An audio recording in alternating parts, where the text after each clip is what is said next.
Hi everyone, welcome back to my kitchen. I'm Amy from Neurotic Mom Bakes. I've been working on lots of different cake flavors in the past couple weeks, and I'm going to show you a really fun one today. It's one of my kids' favorite cereal, this Fruity Pebbles cereal. The first thing I'm going to do for this one is I measured out some uncrushed Fruity Pebbles, and I'm going to set those aside. But over here I put some Fruity Pebbles in a bowl, and I'm going to get them nice and crushed pretty fine. But the first thing we want to do is extract the flavor from this cereal. Most of my cakes call for buttermilk or milk.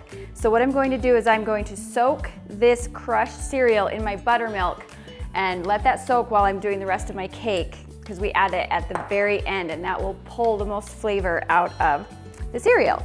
Okay, so I'm going to get 3/4 of a cup of this cereal. Doesn't have to be like totally exact, but about 3/4 of a cup. And then my recipe calls for 1 cup of buttermilk. So I'm going to measure out my cup of buttermilk, and I'm going to pour that over the cereal. And we're just going to let that soak while I make the rest of my cake. Okay, there we go. Set that aside.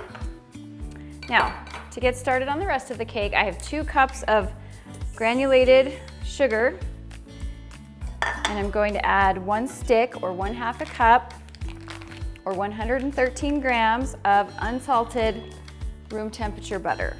And I'm just going to cream that together. While that's mixing, I'm going to crack 2 eggs.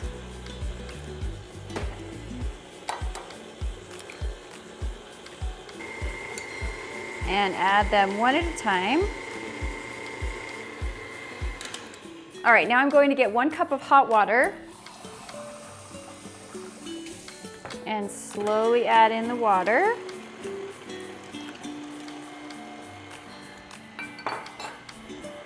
Then I'm going to add a full tablespoon of vanilla.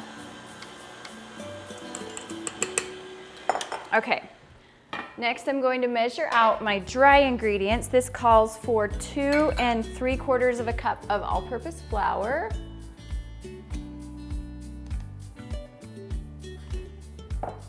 And a 1/4. 2 3/4 of a cup. Then to that I'm going to add 3 teaspoons or 1 tablespoon of baking powder.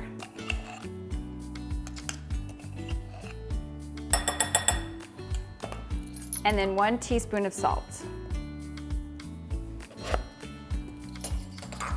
Just gonna stir that a little bit.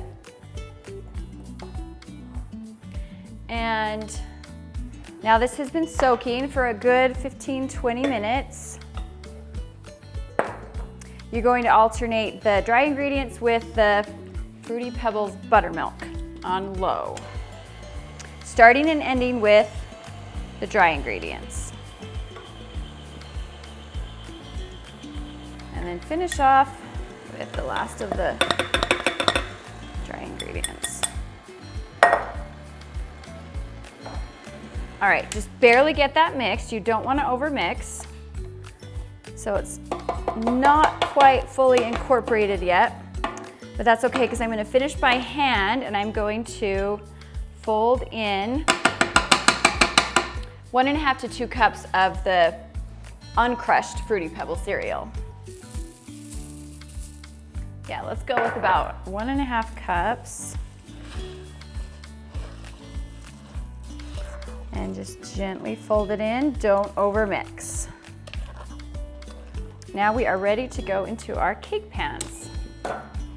Okay, I have prepped my cake pans by spraying a coat of cooking spray on the bottom, then I place a piece of parchment and press it along the bottom, and then I spray again, just for extra insurance that it will come out. And then I'm gonna fill these about halfway full, maybe a little slightly less than halfway.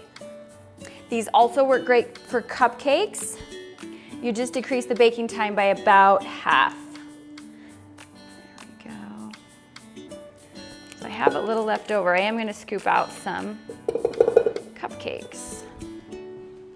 I use a standard size ice cream scoop and fill it level and then pour it into the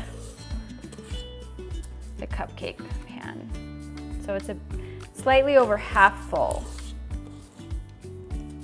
All right, looks like this is going to make almost half a dozen cupcakes. Okay, and these are going to go into a 350-degree oven. These will go for about 25 to 33 minutes depending on your oven, and you'll know they're done when you insert a toothpick. It comes out clean, and when you touch the center, it'll spring back lightly.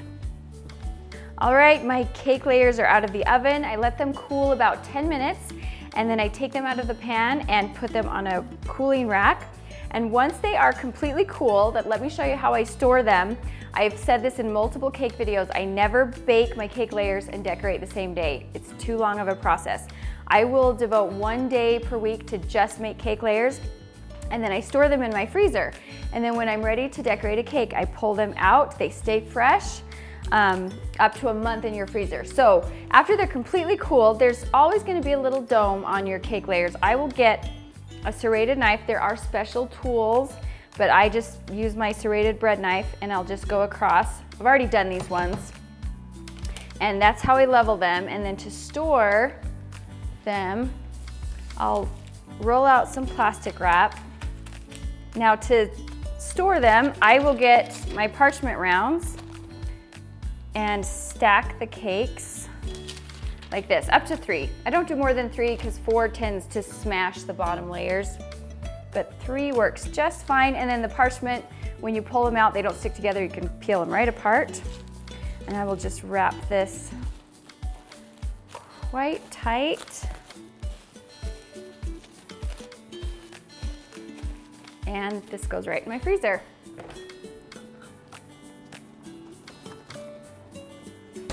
So there you go, there's my Fruity Pebbles cake. I hope you give it a try. Let me know your feedback and how you like it. And if you want to see more content like this, make sure to subscribe to my channel.